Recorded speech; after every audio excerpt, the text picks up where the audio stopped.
Good afternoon, and thanks for clicking on to the Tropical Outlook. It is Saturday, the 30th of August, and we do have a relatively quiet Atlantic at the moment. There is only one area of interest, according to NHC, and it's this area of convection out over the central main development region. We do have also a frontal system that is dropping south and east over North America, introducing some actually quite autumnal air across, say, the Midwest and the eastern half of the United States.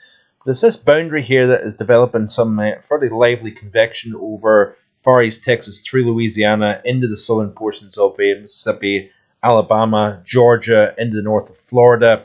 And we do also have some convection blowing up ahead of the cold front out over the warm waters of the Western Atlantic Basin. But generally, all in all, we've got a relatively quiet Atlantic, given the fact that we're in the heart of the season at the moment. There is convection blowing up to the just the west of Central America and off the west coast of Mexico. But you can see the Atlantic is not particularly lighting up at the moment. Even that area of convection blowing up east of the United States is not highlighted for concern, according to NHC at least anyway. 30% chance is given over the eastern tropical Atlantic over the next 7 days, but all in all, things are looking reasonably good at the moment. In terms of how things stack up so far, we have obviously seen the Erin was the most recent hurricane, maxing out at 160 mile per hour. Category 5 winds with a pressure down as low as 915 millibars. We've seen 6 depressions, 6 storms, 1 hurricane, and 1 major so far.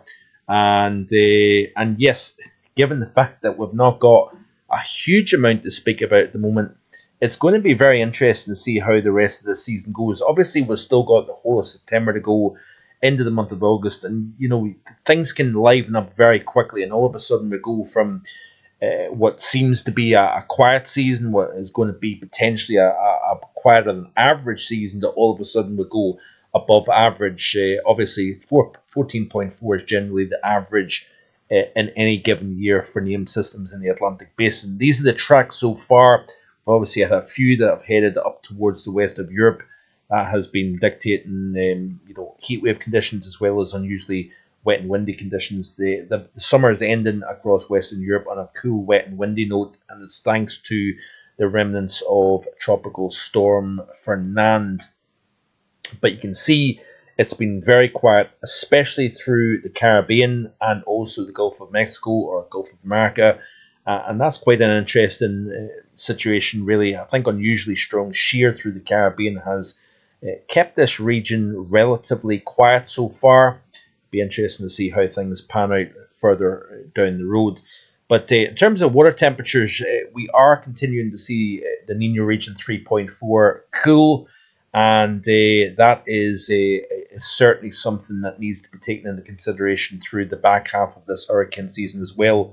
Does that have an influence in lightening the winds through the tropics, Caribbean and Gulf, or will it be too little too late for this season? Could this cooling influence and stronger easterly wind bursts developing within the tropical Pacific have influence on the hurricane season, or is it not going to? That's going to be the question. Unusually cool waters through the Arabian Sea, western side of the North Indian Ocean. We've got warmer than average waters in the east. That is a negative Indian Ocean dipole, something that they will get looked at in quite a bit of detail. We've also got a very warm Pacific from Sea of Japan, South China Sea, all the way to the west coast of North America as well.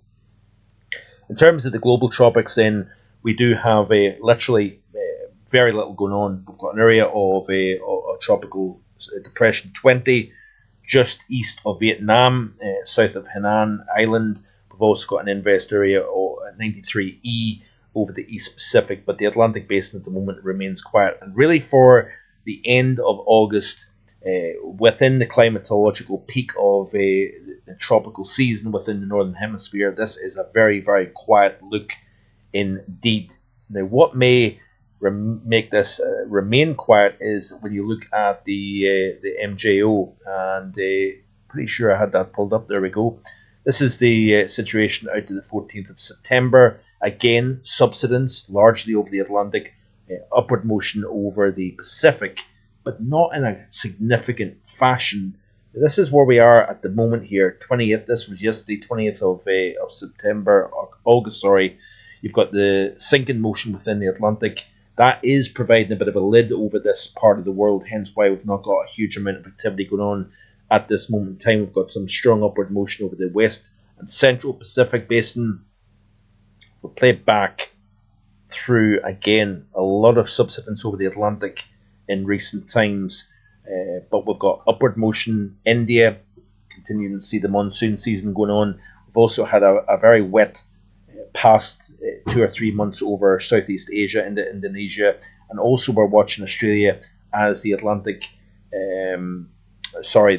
Pacific and the upward motion remains in this part of the world, with the potential redevelopment of La Nina and a negative Indian Ocean dipole. That could provide a very, very wet autumn or spring down and across Australia, so we'll need to keep an eye on that as well. But you can see here this general pulse of upward motion, actually backtracking through the Pacific over towards Southeast Asia. We've also got a pulse of energy over the South Pacific that is moving eastwards, which is quite interesting. But what's interesting is as we head towards the early portions of September, the GFS ensemble is indicating through the vertical velocity that we're starting to see the possibility of a lid coming off the west side of the Atlantic basin. Now, we do have strong subsidence over the East Atlantic, but not so much over the West Atlantic, and that may be something that needs to be paying attention to here. Looking at the CFSV2 weeklies for upward motion, and you can see here the model is updating at the moment. Let's look at the previous run.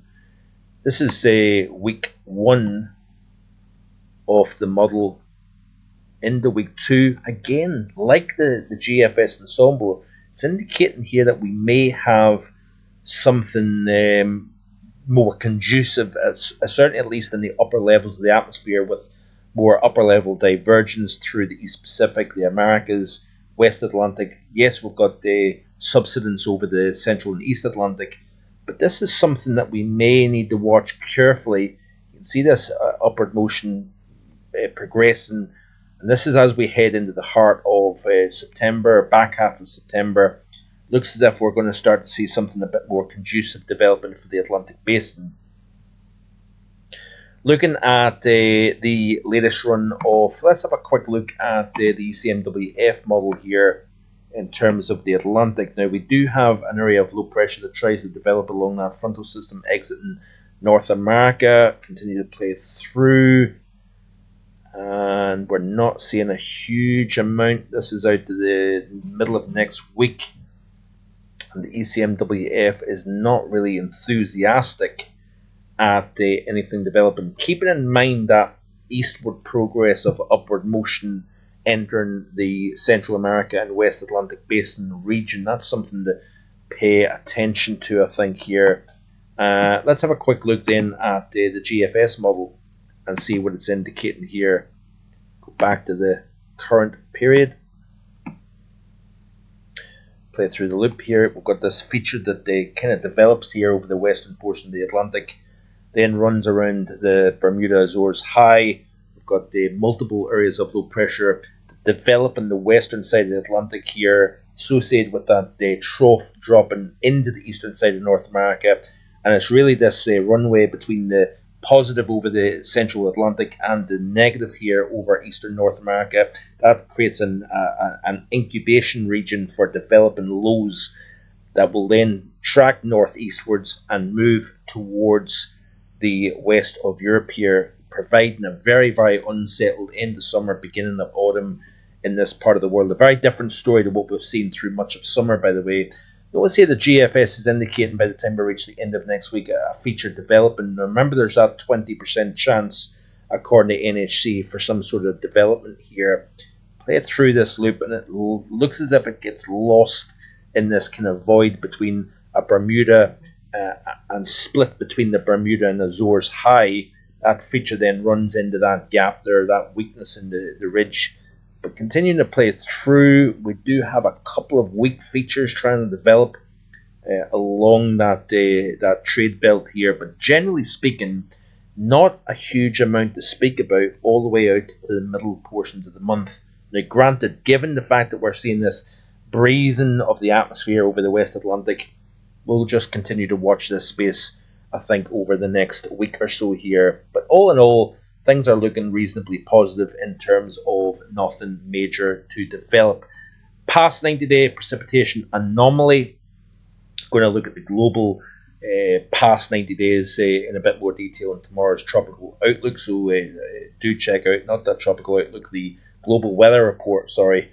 We're going to look at this in a little bit more detail, but I wanted to just draw your attention to Asia in particular, because we've had a very, very wet past 90 days. Look at India. Yes, we've got a few dry spots, but generally speaking, it has been a very wet past 3 months here. Even across central and eastern China, again, a mix of wetter versus drier, but we've seen some significant flash flood events across parts of central and eastern China over recent months. Myanmar, very wet compared to average. Vietnam, wetter than average. And then if you move into Laos and parts of Thailand, we've had drier than average. Philippines has been largely wetter than average as well. Looking at the African continent, we've got this mix and match of dry versus wet. You can argue that we've actually had across central and western portions of the tropical belt of Africa, it's actually been drier than average. Sub-Saharan Africa has actually been wetter than average, which is interesting, with the exceptions of the western side of the Sahel region. It's been a significant dry anomaly here. So quite a mix and match here of wet versus dry. Finally, looking at North America, you can see here that we've got this wet central region of North America, dry west, dry east.